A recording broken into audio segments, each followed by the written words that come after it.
श्री पंच कल्याण महार्हणार्हा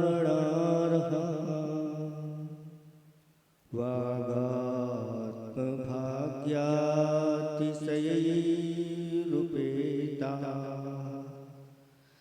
तीर्थंकरः केवलिनश्च शेषा स्वस्ति क्रियां नो भीष्मा वहन्तु ये शुद्धमूलोत्तर सद्गुणानां माधार भावा दनगार संज्ञा निर्ग्रंथवर्या निर्बद्धचर्या स्वस्ति क्रियां नो भीष्मा वहन्तु। देवादिदेव 1008 कैवल्य कमलापति आदि ब्रह्मा आदिनाथ भगवान की। देवादिदेव 1008 वर्तमान शासन नायक महावीर भगवान की। परम पूज्य 108 आचार्य प्रवर गुरुवर श्री विद्यासागर जी महामुनिराज की। 3,9 करोड़ मुनिराजों की।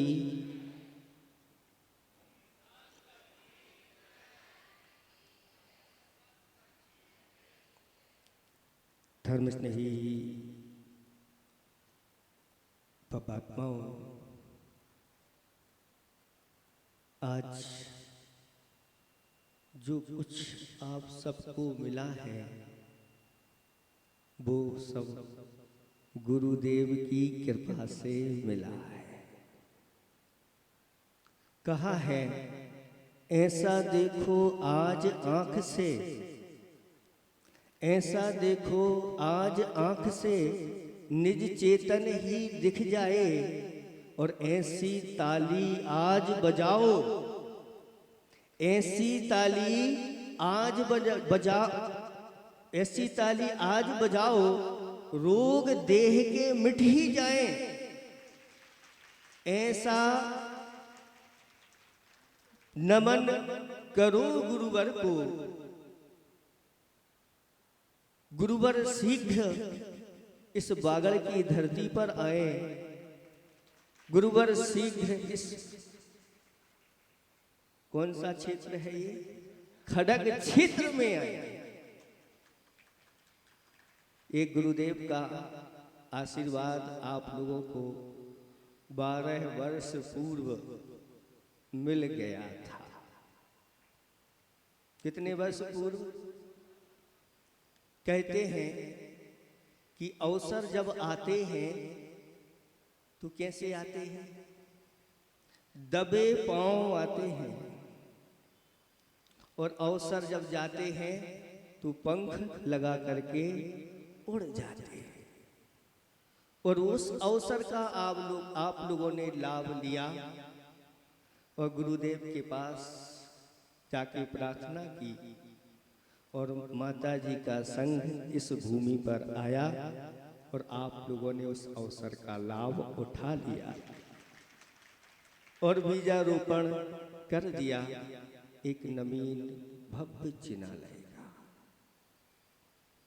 और तभी से आप लोगों ने भावना बनाई होगी कि ये भव्य जिनालय बनेगा, और इसमें जाकर के हम अपने आराध्य देव अतिशयकारी भगवान को दिव्य वेदिका पर बिठा करके हम अपने कर्तव्य का पालन करेंगे। तभी से आप लोगों का पुण्य बढ़ता गया, और आज वह पुण्य सार्थक आपका हो गया जिसकी शुरुआत आप लोगों ने कर दी। जैसा भी भैया जी ने कहा था कि यहां से भी मोक्ष गए होंगे, क्योंकि शास्त्रों में वर्णन आता है कि गिरी और दरी शब्द भी आता है। जहाँ ऐसी दरियाँ होती हैं, जहाँ ऐसे पर्वत डोंगरी आदि होती हैं, ऐसे में ही आकर के कौन महाराज यहाँ आए और कब ध्यान लगाया और कब मोक्ष को प्राप्त हो गए, किसी को पता नहीं। ऐसे कितने हुए होंगे, अनंतों हुए होंगे, कोई को पता नहीं। तीर्थंकरों के तो चिन्ह आदि बना देते हैं आकर के, सामान्य मुनिराज जहाँ से चले जाते हैं किसी को पता ही नहीं चलता। ऐसे इस अतिशयकारी क्षेत्र को और विस्तार देने का आप लोगों ने भाव बनाया है। वास्तव में जीर्णोद्धार पुराने का तो होता ही है, लेकिन अगर कोई क्षेत्र है और क्षेत्र अगर वह विकास को प्राप्त हो जाए तो वो भी एक जीर्णोद्धार ही कहलाता है। और ये क्षेत्र किसका है? तो कहते हैं ये क्षेत्र तो सबका है, क्योंकि क्षेत्रों की यात्रा के लिए जब यात्री निकलता है तो वह यही कहता है, धन्य है हमारे अतिशयकारी क्षेत्र, जिनके बंधन करके हम अपने पापों को काटते रहते हैं। ऐसे क्षेत्रों के जब विकास की बात आए तो फिर किसी प्रकार से सोचना ही नहीं चाहिए, और जितना खर्च कर सको, ये अवसर आया है अपने हाथ में ले लो और बस। ऐसे अतिशयकारी क्षेत्रों के जीर्णोद्धार के लिए जो अपने धन का सदुपयोग करता है, दिन रोनी रात चौगुनी वृद्धि को प्राप्त होता हुआ एक दिन वह भी निर्वाण को प्राप्त हो जाता है। जैसा अभी भैया जी ने कहा कि ऐसा लग रहा है जैसे कैलाश ही हो आपके राजस्थान का। ये पंचकल्याणक महामहोत्सव क्या होते हैं आप लोगों ने कई बार देखे हैं, जानकारी भी है, लेकिन आपको बता दें कि सबसे प्रथम इस कर्मभूमि के आदि में आदिनाथ भगवान, और उन आदिनाथ भगवान के पंच कल्याणक देवों ने मिलकर के बनाए। और जब भगवान का निर्वाण हो गया उसके बाद भरत चक्रवर्ती की आंखों में आंसू आ गए कि अभी तक तो हम भगवान की पूजा आराधना करते थे, अब मैं किसकी आराधना करूंगा? तब गणधर परमेष्ठी ने कहा, भरत महाराज अब ऐसा करो, भगवान तो निर्वाण को प्राप्त हो गए हैं, अब इनकी स्थापना निक्षेप के माध्यम से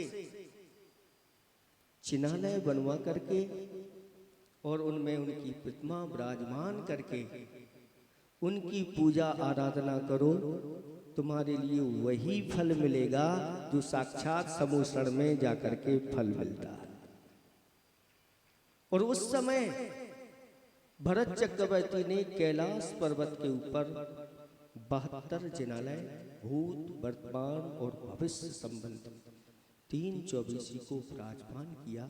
स्वर्णमयी, रजतमयी, रत्नमयी जिनालयों का निर्माण कराया और उसमें रत्नमयी प्रतिमाओं को विराजमान किया।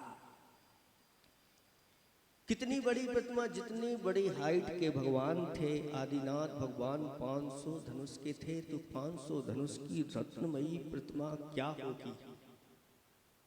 और फिर जितने भगवान की जैसी जैसी हाइट उसके अनुसार उन्होंने वहां पर चिन्हालय और भगवान को विराजमान करके पहला पंच कल्याणक अवसर्पणी का वहां पर हुआ।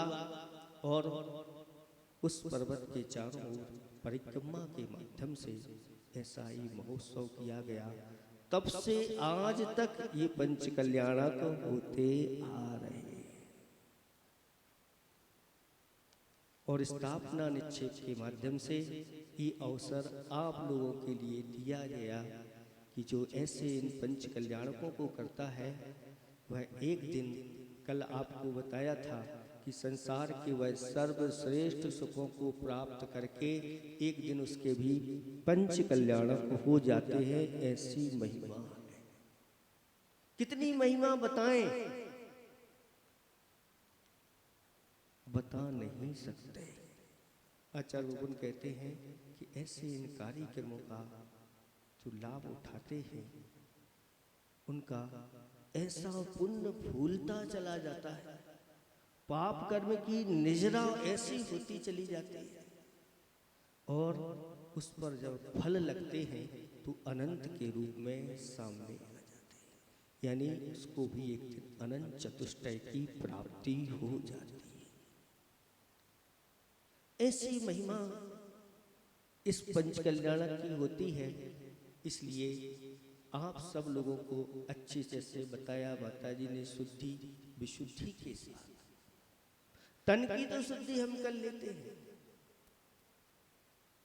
लेकिन मन की शुद्धि सभी शुद्धियों में सर्वेषां शुद्धि नाम मना शुद्धि प्रशस्यते, ऐसा आचार्य भगवंतों ने कहा कि सभी शुद्धियों में मन की शुद्धि प्रशस्त होना चाहिए। सारी शुद्धियां आपने कर ली और जैसे ही कार्यक्रम प्रारंभ हुआ और कुछ मन को आपने विकृत कर लिया, सारी शुद्धियों के ऊपर पानी फिर जाता है। लेकिन आचार्य भगवंतों ने कहा अगर कोई मुहूर्त नहीं है और सबकी मन की अच्छी विशुद्धि है और सब चाहते हैं, तो कहते हैं उसी समय उस कार्य को कर देना चाहिए और वह सफल हो जाता है। इसलिए मन की आचार्य भगवंत ने एक दोहा लिखा है, धो मन को धो सको तन को धोना व्यर्थ, खो गुड़ में खो सको धन में खोना व्यर्थ। धो मन को धो सको, धोना है तो इस मन को धोना चाहिए। जो मन को धोने में लगे रहते हैं, कहना ही क्या है, क्योंकि इस मन के धोने से ही आत्मा विशुद्धि को प्राप्त होती है। इसलिए तन की शुद्धि तो आप जल के माध्यम से कर देते हैं, इस पंडाल आदि सब की शुद्धि आप कर देते हैं, लेकिन अपने मन की शुद्धि अपने भावों के द्वारा ही करना है। और सबको ऐसे भाव बनाना है कि अहोभाग्य, हमें ऐसा सौभाग्य मिला है जो ऐसे अतिशयकारी क्षेत्र के पंच कल्याणक करने का मिला। सबको नहीं मिलता, ये बहुत दुर्लभ चीज है। और वह 500 वर्षों बाद आपको ये मौका आया। कितनी पीढ़ियां आपकी निकल गई, और अगर इस अवसर का लाभ नहीं उठाया तो कहते हैं अवसर पर चूक जाना सबसे बड़ी नादानी कहलाती। और बहुत सारे जब ये पंच कल्याणक हो जाएगा तो बाद में कहेंगे हम रह गए, हम उसमें शामिल नहीं हो पाए। तो अब पछताए हो तो क्या, फिर पछताने से कुछ होता नहीं। इसलिए इस अवसर का आपको लाभ उठाना है। जैसे 12 वर्ष पूर्व में आप लोगों ने वो लाभ उठाया, अब बिना ये लाभ मिल रहा है, और ये लाभ आपको ऐसा एक बार नहीं बार बार आपके जीवन में आए। वह क्षेत्र एक बहुत बड़ी मिसाल आप खड़ी कर दो। आप निश्चित मानिएगा जरूर आपकी आत्मा भी एक दिन शुद्धि को प्राप्त हो जाएगी, क्योंकि यही पुण्य बहुत तीव्र पुण्य चाहिए ऐसे इस रत्नात्रय को प्राप्त करने के लिए। ये आदिनाथ भगवान का यहाँ पर पंच कल्याणक होगा, आप सब देखेंगे, लेकिन हम थोड़ा सा बताना चाहते हैं कि पूर्व भाव में इस जीव की क्या स्थिति थी। आदिनाथ आदि पुराण में वर्णन आया है कि एक राजा के 2 पुत्र थे। एक का नाम जय वर्मा था और एक का श्री वर्मा था। जय वर्मा बड़ा पुत्र था, श्री वर्मा छोटा पुत्र था। लेकिन छोटा पुत्र होते हुए भी बहुत बुद्धिमान, कुशलता उसके अंदर बहुत थी और पिताजी उसको बहुत स्नेह भी करते थे। जब राज्य देने की बात आई तो पिताजी ने बड़े पुत्र को राज्य न दे करके छोटे पुत्र को राजपद सौंप दिया, तिलक कर दिया। बस बड़े पुत्र को ठेस लगी और वह अपने घर को छोड़ करके जंगल की ओर चला गया। सौभाग्य से ऐसे ही दिगंबर यथाजात स्वरूप को धारण करने वाले मुनिराज के दर्शन हो गए और अपनी व्यथा उन महाराज के पास रख दी। और महाराज ने ऐसा उपदेश दिया और कहा कि 3 लोक का नाथ तू क्यों बन रहा अनाथ? तू तो 3 लोक का नाथ है। अनाथ बनकर के संसार में अनादिकाल से घूम रहा है। रत्नात्रय निधि साथ ले, हो जा जग का नाथ। इस रत्नात्रय को जो धारण कर लेते हैं, एक दिन वह 3 लोक के नाथ हो जाते हैं। और दीक्षा को धारण कर लिया और दीक्षा धारण करके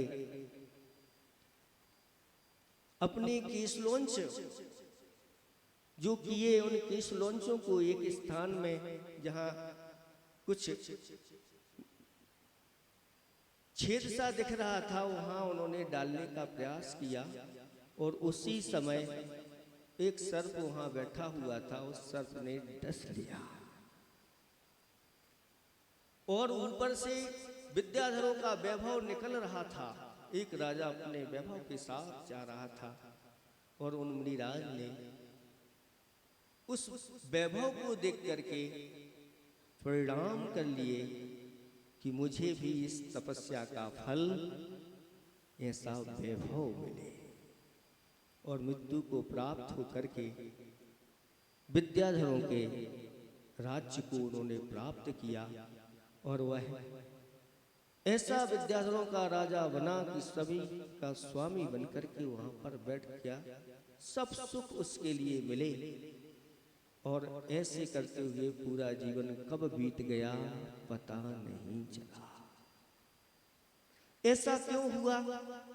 तो हमारे आचार्य भगवंतों ने कहा कि जो भी हम धर्म का अनुष्ठान करते हैं, तप करते हैं, व्रत करते हैं, संयम आदि धारण करते हैं, अगर इसके बदले में हम सांसारिक विषय सुखों को मांग लेते हैं, सांसारिक वस्तुओं को मांग लेते हैं, तो फिर वह वस्तु तो प्राप्त हो जाती है, लेकिन उस वस्तु के प्रति आसक्ति बनी रहती है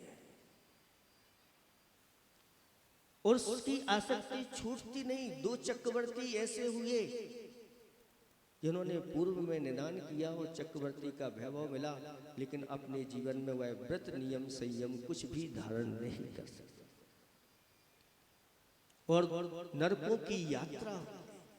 इसलिए इस अनुष्ठान को सांसारिक विषय सुखों के लिए नहीं, ख्याति पूजा लाभ के लिए नहीं, इस अनुष्ठान को हम अपनी आत्मा को शुद्ध करते हुए परमात्मा बनाने के लिए करें। तो ये आपका आयोजन के साथ साथ प्रयोजन क्या है, इसको भूलना नहीं चाहिए। कई बार ऐसा हो जाता है कि हम प्रयोजन को भूल जाते हैं और हम अपनी दृष्टि को बदल देते हैं और आए थे किसके लिए और क्या करके चले जाते हैं। ये भूल नहीं करना, और जो भूल कर लेते हैं तो फिर अगर भूल सुधर जाए बाद में सुधरती भी है, लेकिन अब तो गलती तो हो गई। आप सब इस प्रकार से हम सब वो गलती ना करें और जैसा बताया कि भगवान के भक्त बन करके पानी भरते देव हैं, वैभव जिनका दास, मृग मृगेंद्र सब मिल बैठते देख दया का दास। बड़े बड़े इंद्र, बड़े बड़े चक्रवर्ती, बड़े बड़े लोग जहां पर उनकी सेवा में तत्पर हो जाते हैं कि यहाँ सेवक बन करके कि अहो भाग्य मुझे सेवक बनने का, भगवान का और उस प्रतिष्ठा को कराने का अहो भाग्य, ऐसा सौभाग्य मिल गया है। अब इसको हमें व्यर्थ में नहीं जाने देना, इसका हमें पूरा पूरा सदुपयोग करना। लेकिन उस राजा के जो 4 मंत्री थे उसमें एक सम्यक दृष्टि मंत्री था। वह मंत्री यात्रा के लिए गया अकृत्रिम चैत्यालों की मेरू पर्वत पर, वहां से लौट करके आ रहा था और केवली भगवान के पाद मूल में जाकर के पूछा कि हमारा स्वामी वह सम्यक दृष्टि है कि नहीं, भव्य है कि नहीं। तब जानकारी मिली कि तुम्हारा जो स्वामी है वह भव्य है और इस भव के बाद आगे जाके 10वें भव में भरत क्षेत्र के प्रथम तीर्थंकर के रूप में वह प्रसिद्ध होंगे। तब उसको बड़ी खुशी हुई और जाकर के बता दिया कि जाओ ऐसा ऐसा बता देना, रात्रि में तुम्हारे स्वामी को स्वप्न आया है कि तुम्हारे जो 4 मंत्री हैं उन 3 मंत्रियों ने तो उस स्वामी को कीचड़ में डुबो दिया है और एक ने आपने जाकर के उसको निकाला और सिंहासन पर रख करके अभिषेक कर दिया और इसका फल बता देना, ऐसा ऐसा आपने देखा है। वो फिर तुम्हारी बात पर विश्वास करेगा और कह देना अब मात्र 1 माह की आयु शेष है। और जाकर के बताया और कह दिया, तब वह वैराग्य को प्राप्त हो गया और 1 माह में 8 दिन अष्टानिक की महापूजा करके और बाकी के बचे हुए जो 22 दिन थे, 22 दिन में संलेखना की और ऐसी संलेखना के साथ प्रायूप गमन के साथ स्वर्ग में जाकर के जन्म लिया। वहाँ स्वर्ग के सुखों को भोग करके फिर पुनः इस पृथ्वी पर विद्याधर के रूप में वज्रजंग नाम के राजा और श्रीमती हुए। उन्होंने उत्तम पात्र के लिए दान दिया, उस दान के परिणाम स्वरूप उत्तम भोग भूमि में उनका जन्म हुआ। अभी तक उनको सम्यक दर्शन प्राप्त नहीं हुआ, ये सारी क्रियाएं होती रही, पुरुषार्थ चलता रहा। लेकिन उस समय जो रत्नात्रय को धारण किया था, बड़ी द्रव्य से किया हो, बीज वहीं से डल गया था और वह बीज आगे जाकर के ऐसा बढ़ता गया और भोग भूमि में जाकर के मुनिराजों ने उनको सम्यक दर्शन प्राप्त कराया। फिर वहाँ से स्वर्ग में जाकर के उत्पन्न हुए, फिर स्वर्ग से आकर के फिर यहाँ पृथ्वी पर राजा हुए और उन्होंने दीक्षा को धारण किया और फिर जाकर के स्वर्ग में उत्पन्न हो गए। फिर वहाँ से आकर के चक्रवर्ती पद को प्राप्त किया और उन्होंने भावना भाई। कौन सी भावनाएं? ऐसी भावनाएं जो इस संसार के सर्वश्रेष्ठ पदों को प्राप्त कराने वाली होती हैं। पुण्य प्रकृति में भी सर्वश्रेष्ठ पुण्य प्रकृति कोई है तो वह तीर्थंकर प्रकृति। कुछ लोग पुण्य से बचना चाह रहे हैं, अध्यात्म ग्रंथों का आधार लेकर के और उसको व्यवहार में लगाया जा रहा है। अध्यात्म में ये पुण्य और पाप दोनों समान हो जाते हैं, ना वहाँ पुण्य होता है ना पाप होता है। वह क्रिया तो शुद्धात्मा में लीन होने की क्रिया होती है। लेकिन अगर उस क्रिया को हम अगर बाहर व्यवहार में लगा दें और हम इस पुण्य से वंचित हो जाएं तो कभी अपनी आत्मा को शुद्ध नहीं कर सकते। आत्मा को जो पवित्र करने वाला होता है वह पुण्य होता है और ऐसा पुण्य, सम्यक दृष्टि का पुण्य अगर तैयार हो जाता है ऐसी क्रियाओं को करने के लिए, शुभ क्रियाओं के लिए, तो एक दिन वह पुण्य परम परम उत्कृष्ट निर्वाण को प्राप्त कराने में कारण बनता है। और अगर इस पुण्य की क्रियाओं को छोड़ दिया तो हाथ में क्या लगेगा बताओ? अगर पुण्य की क्रियाएं नहीं करोगे तो क्या हाथ में लगेगा? पाप ही हाथ में लगेगा। और इस पाप के माध्यम से हमारी आत्मा अनादिकाल से मलिन हो रही है, होती आई है। इसलिए अब हमें ऐसे अनुष्ठानों को, ये भगवान की ही आज्ञा है कि ऐसे स्थापना निक्षेप के माध्यम से जो ऐसे कार्य करते हैं, बहुत जल्दी एक दिन वह वास्तविक स्वरूप को प्राप्त कर लेते हैं। आप लोगों ने बहुत अच्छा पुरुषार्थ किया है, गुरु जी का तो आशीर्वाद आया ही है, हमारा भी आप लोगों के लिए पूरा पूरा आशीर्वाद है। हम लोग तो अतिथि के रूप में आए हैं और ये मेला देखने आए हैं, संक्रांति का है, और संक्रांति पर भी आप लोग ऐसे शुभ कार्य करने जा रहे हैं। हमारे आचार्य भगवंत जब हम लोगों को क्लास आदि पढ़ाते थे और जब ग्रंथ पूर्ण हो जाता था और कहीं के पंच कल्याणक करने के लिए गुरुदेव को जाना होता था, तो आचार्य भगवान कहते थे कि अब आप लोगों की छुट्टी है, चलो तुम लोगों के लिए मेला दिखाते हैं। और ये ऐसा मेला नहीं, ये सांसारिक मेला नहीं, ये पारमार्थिक मेला है। और जो इस मेले में शामिल होते हैं वह एक दिन परमार्थ स्वरूप अपने आत्म तत्व को प्राप्त कर लेते हैं। इसलिए इसको सिर्फ मनोरंजन में नहीं, इसके लिए तो अपना आत्मरंजन का एक कार्य है और सब चीजें आपको देखने को मिलेगी। ऐसी उन भावनाएं, कैसी ये भावनाएं होती हैं कि फिर कुछ करने की आवश्यकता नहीं, सब कुछ करने वाले हाथ जोड़े हुए खड़े रहते हैं। सबको चिंता होती है ये कार्य करना है, उन्हें कुछ नहीं करना होता, उन्होंने तो पूर्व में कर लिया और उसका परिणाम स्वरूप है ये आपको। समय बहुत हो गया है, आज इतना ही हम पर्याप्त समझते हैं। आगे जाकर के आपको और सारी जानकारी मिलती चली जाएंगी। आप सब लोग मन बना लें कि इस कार्यक्रम में जो भैया जी ने अभी बताया है कि एक और वहाँ पर ऐसे ही नींव डाली जा रही है, जो बहुत छोटी छोटी राशि में भी एक बहुत बड़ा आप लोगों के लिए ये अवसर मिल रहा है। और अन्य क्षेत्र होते तो ये बहुत बड़ी राशि भी हो सकती थी, लेकिन छोटी सी राशि में एक बहुत बड़ा कार्य करने जा रहे हैं। और अभी विधवा स्त्री की बहनों ने जो आप लोगों के लिए यहाँ पर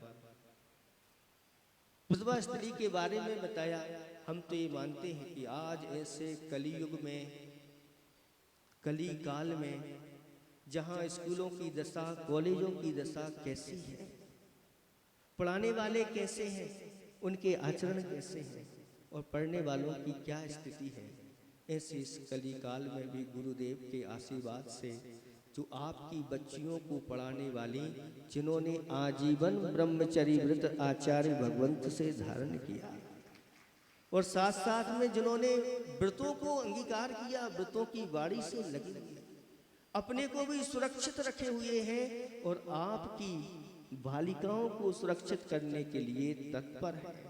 आचार्य भगवंत की इतनी बड़ी उदारता कि अपनी शिष्याओं को आप लोगों की बच्चियों के उद्धार के लिए लगा दिया और वो भी समर्पित होकर के गुरुदेव की जो आज्ञा है वह स्वीकार है। क्योंकि अगर बच्चों में और बच्चियों में संस्कार नहीं आएंगे तो हमारी संस्कृति कभी सुरक्षित नहीं रह सकती। इसलिए संस्कृति को सुरक्षित रखना है तो आप सब लोगों के लिए, अपनी बच्चियों के लिए, साथ साथ में और जो औरों की बच्चियां हैं उनके लिए भी आप प्रेरणा दे करके इस कार्य में लगाइए। ये बहुत ही ऐसा कार्य है कि इसकी सराहना जितनी की जाए कम है।